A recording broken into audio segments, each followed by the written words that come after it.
Good day and welcome to another week of A Week at the Plot. It's actually Tuesday today rather than Monday. I had quite a lot going on yesterday and I did get down here twice, but that was mainly to do things about the skip, and I'm now down here very early on Tuesday morning. It's 8:20 now because our skip is now completely full and it's covered and it's going to be collected today. So we don't know what time it's going to be collected. So I'm here till 11 o'clock. Somebody else is doing 11 till 2 and somebody else is doing 2 till 5. And I'll most probably come back at 5 should the skip not have been collected by then. But I'm sure it will have done. It feels so good to get so much shit off the site. It really does. There's some plots that have been taken over by other tenants, and tenants from many tenancies ago have left carpet or laid carpet, in fact, as pathways, and grass has grown on them and the carpets have started breaking up, and things like that should not be used. Natural carpets, yes, but so many carpets that are used on at allotment sites are not natural, and of course they're made of chemicals in that case and just break down into your soil over a period of time. Proper woolen ones or cotton ones will of course break down.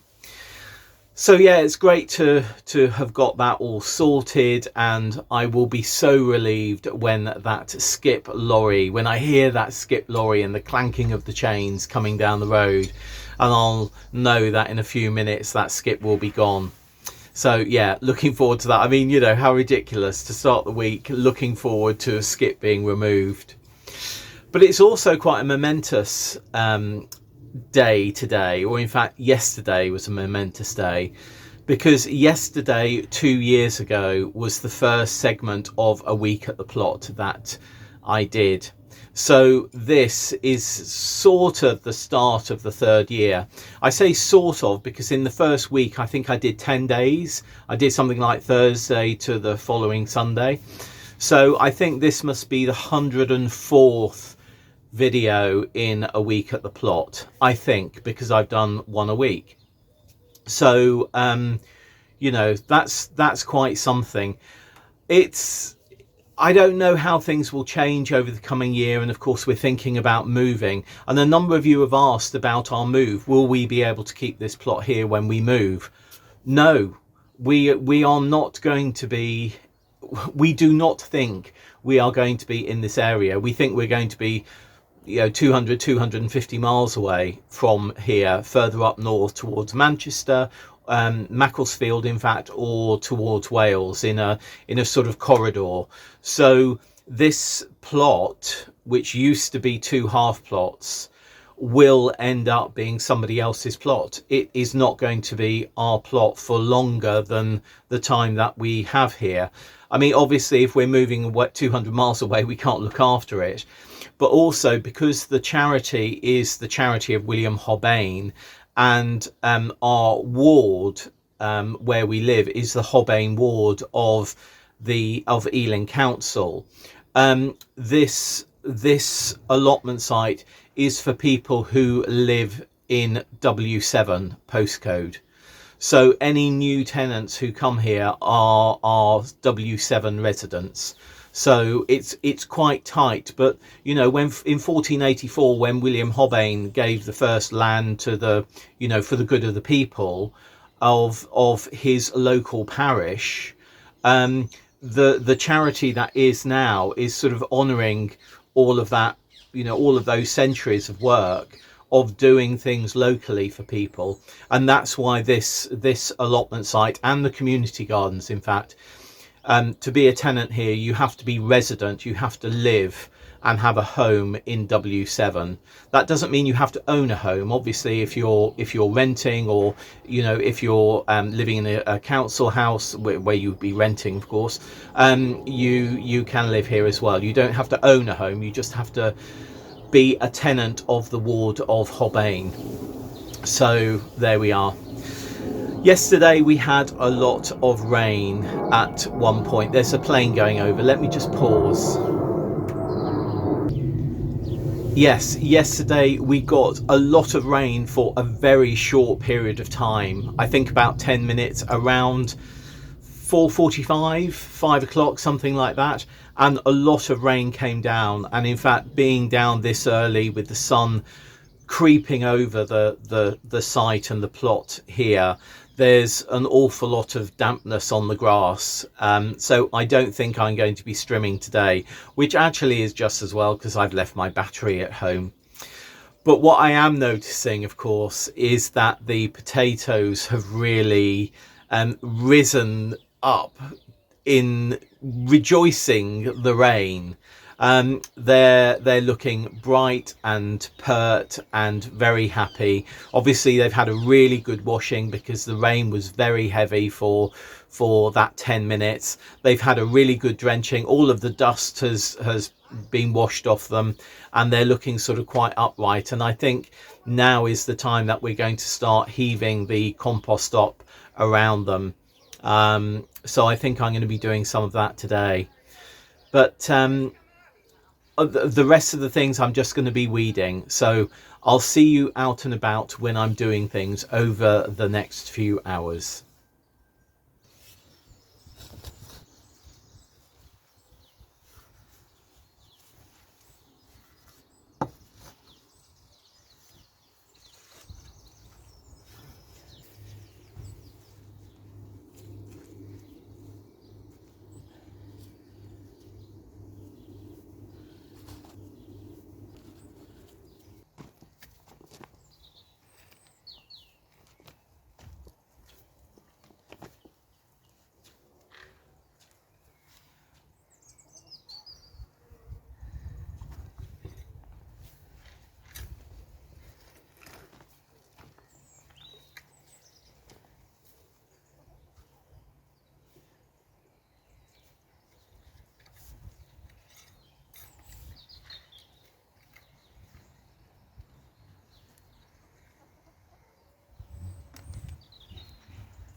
There we are, job done.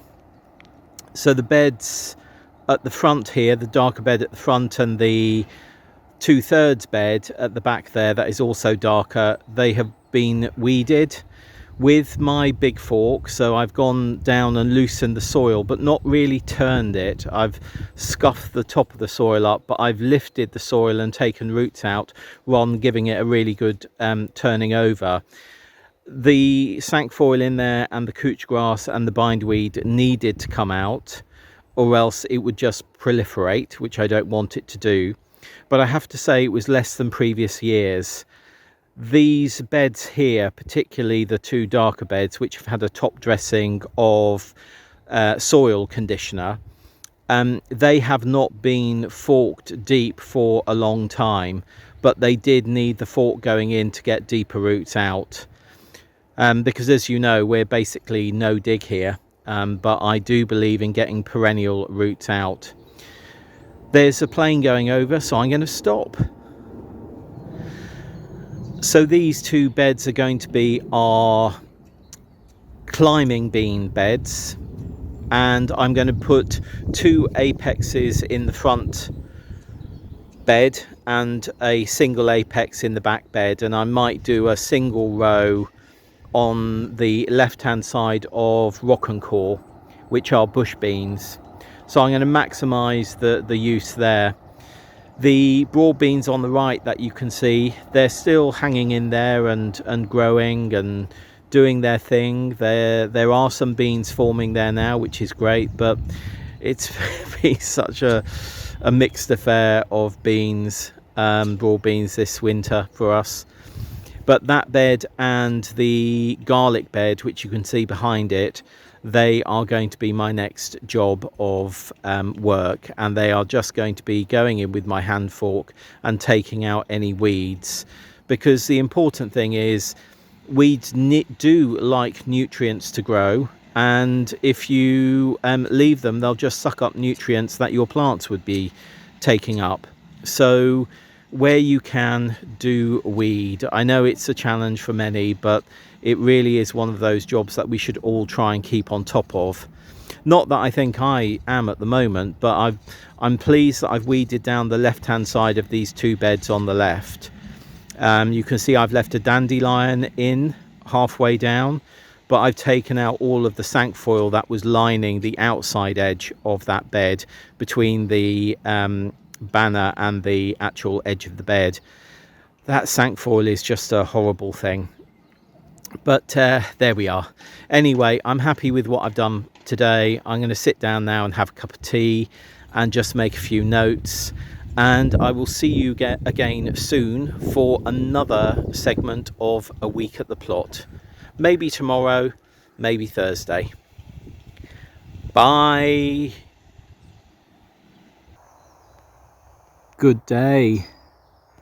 We're at Aston Rowant, sitting on one of our favourite benches, and if I get up, look,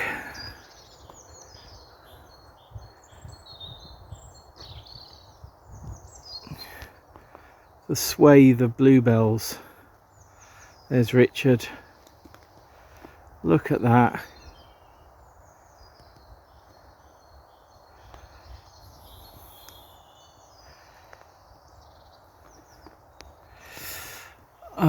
Really is rather lovely and quiet. We just had to get out this morning.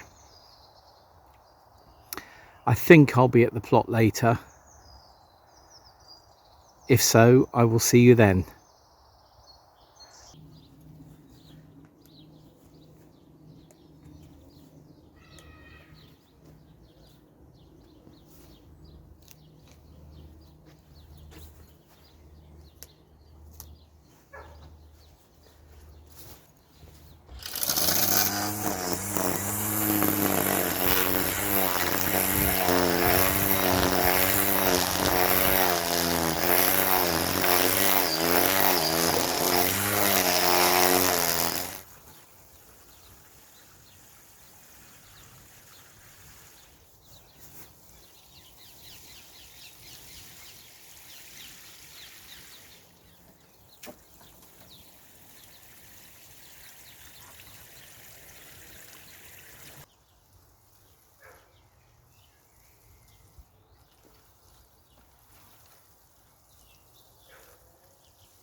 It's 5:30 now.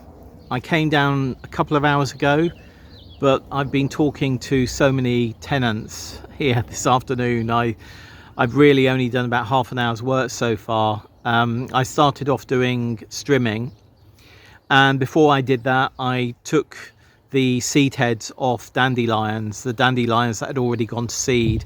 I took the seed heads off and I put them in a black bag because we don't want to strim those and throw those seeds everywhere. Nature will do it anyway on ones that we leave behind, so I didn't want to strim any and add to further dandelion population here, even though I love them.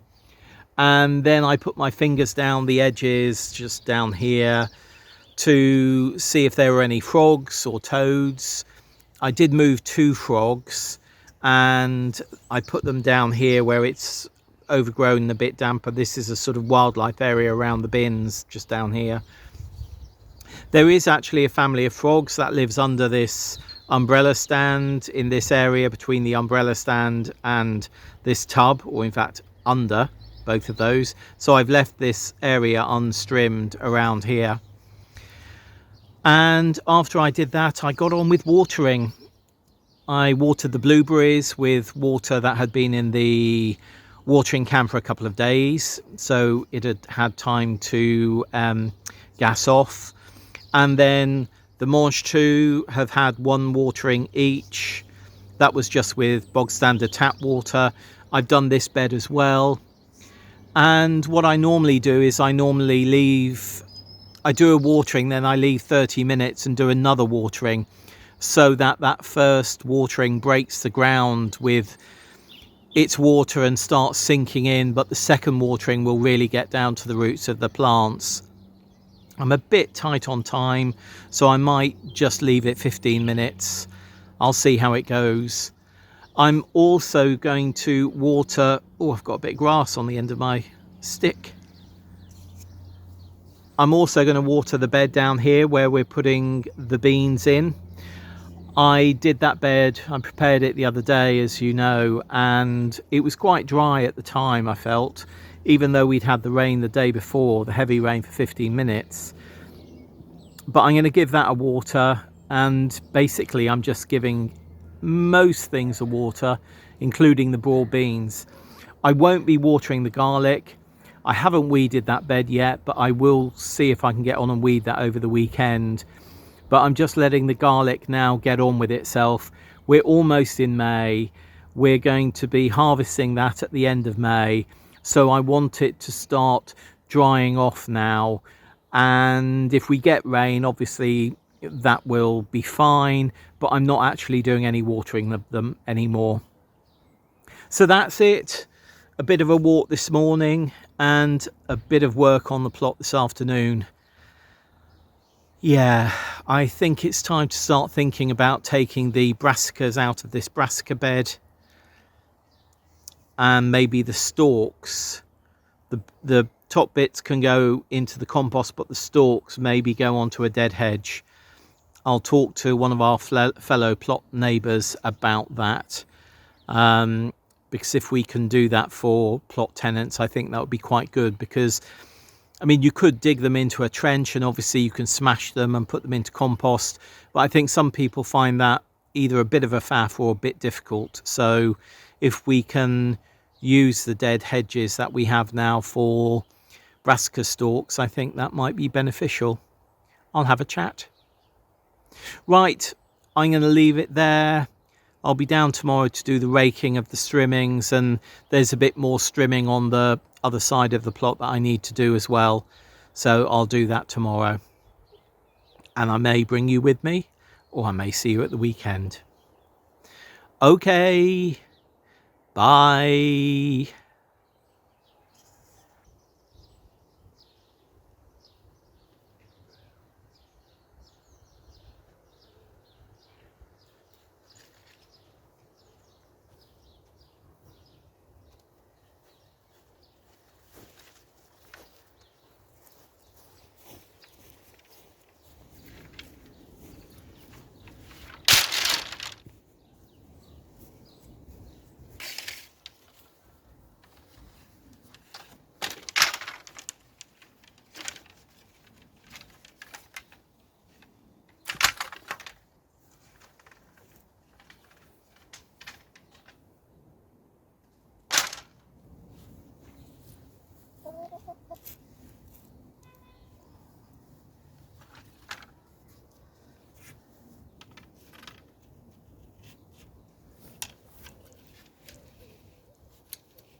Good day. It's now Saturday afternoon and the weather's been going from being really sunny and lovely to quite cool as the sun has gone behind clouds. In fact, there's quite a lot of clouds in the sky now, but actually it's still quite a nice temperature. And I have been putting up bean frames. So we have a double apex in this bed here, this one. So there's an apex here and an apex here. And then in this bed over here, I need to get more bamboos from home because there's going to be a single apex in here. And then I'm going to put dwarf French beans along the edge here. So there'll be climbing beans on a single apex and dwarf French beans. But it's really...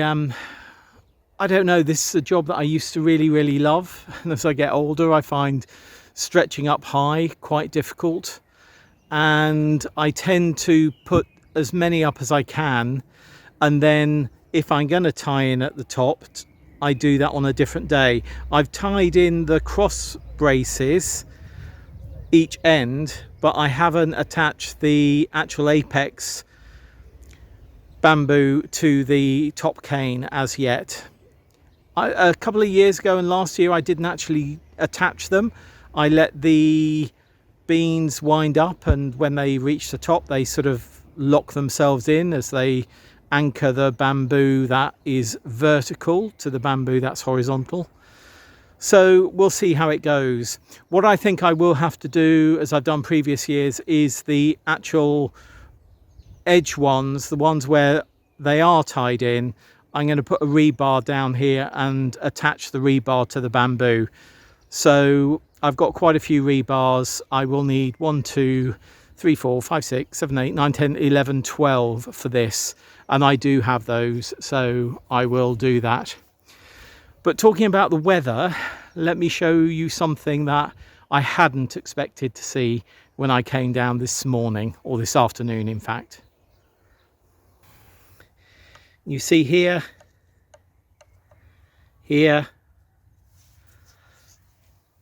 over here,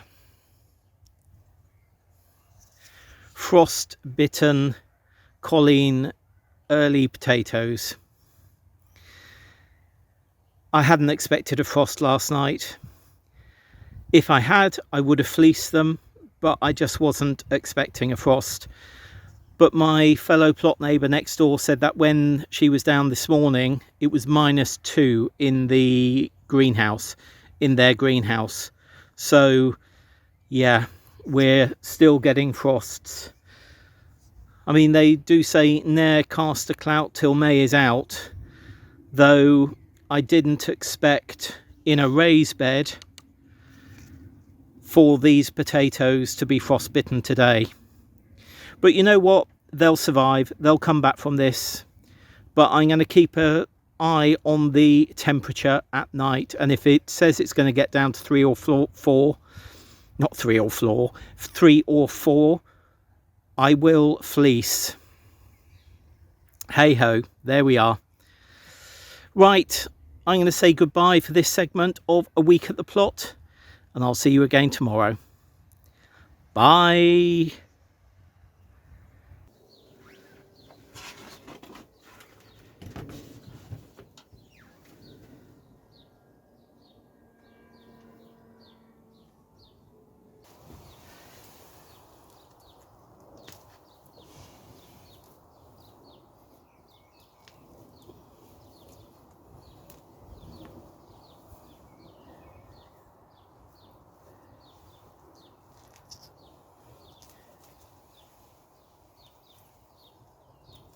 Good day and welcome to the 1st of May, Beltane in fact, and of course the last segment of this week's A Week at the Plot.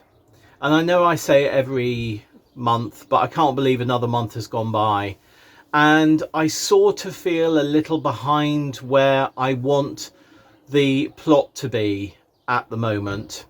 I'm not sure whether it's down to me. I think partly down to me, but also down to those cold snaps that we had throughout April, and it looks as though May is going to be quite cool as well. In fact, I saw one forecast that said it's going to be the coldest May in several decades, which really I don't want. I don't think any of us want that. We want sun, we want warmth, we want showers so that the water that comes down from the skies can feed our plants and encourage them to grow.